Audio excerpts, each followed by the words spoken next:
Assalamualaikum warahmatullahi wabarakatuh.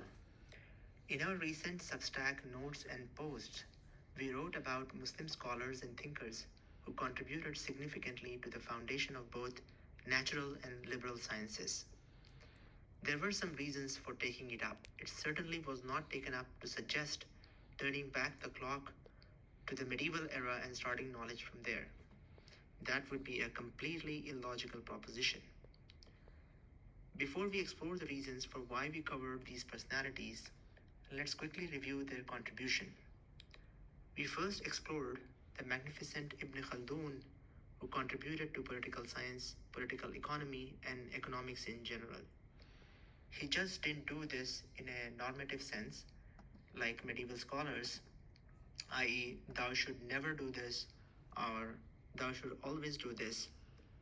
Rather, he proposed most of his work in a scientific and evidence-based method. Then we saw the contribution of legendary Al-Khwarizimi, who laid the foundation of algebra and algorithms. Without this, we will not have any of our comforting technologies of the 21st century. We also covered Ibn-Khaldun, who was the father of chemistry and a polymath of 8th century. Then we covered Al-Batani, the legendary astronomer mathematician, followed by Al-Razi, who made significant contribution to medical science, philosophy, and chemistry. Then we covered Ibn al-Haytham, who laid basic foundation to the fields of optics, without which we would never have a microscope or telescope. Then it was Al-Biruni, whose contribution to physics, geography, mathematics was extremely valuable and foundational. In addition, he did cultural study, due to which he is called the father of comparative religion. Then we covered the prince of physicians, Ibn Sina, whose philosophical contribution was what paved the way for enlightenment in Europe. So why do we learn about these scholars? There are three primary reasons. The first reason is to derive inspiration. These scholars, despite lacking many modern instruments, mathematical advancements, and prior knowledge, started from scratch and developed theories and hypotheses that advanced previous knowledge. The level of critical thinking required for this is truly amazing. Unfortunately, even with so many resources available today, that kind of thinking is totally missing in our generation. The second reason is to gain an understanding of intellectual history. These Muslim scholars laid the foundation for many modern disciplines that were later developed by Europeans. Their work is foundational upon which our knowledge is built. Studying these scholars allow us to learn about the past, better understand the present, and shape the future. The third reason is for Muslim community to not repeat the mistakes of the past.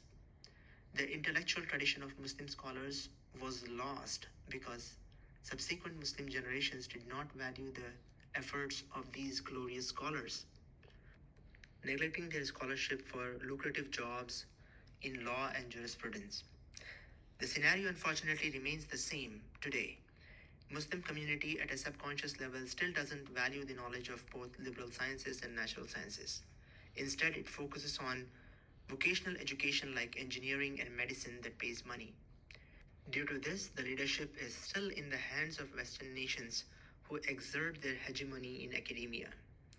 This creates further subconscious barriers in pursuit of these disciplines in the minds of Muslim community.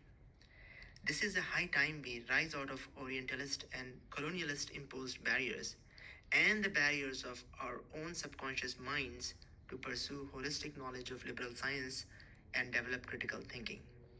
This is the only way to situate Muslims back into leadership positions. The Muslim Intellectual Network for Empowerment, MIND, seeks to turn this inspiration into action by offering a platform to explore a wide range of topics in liberal sciences. I encourage you to subscribe and participate in the discussion. If you find this useful, please encourage your friends and family to join us too. Thanks for your time.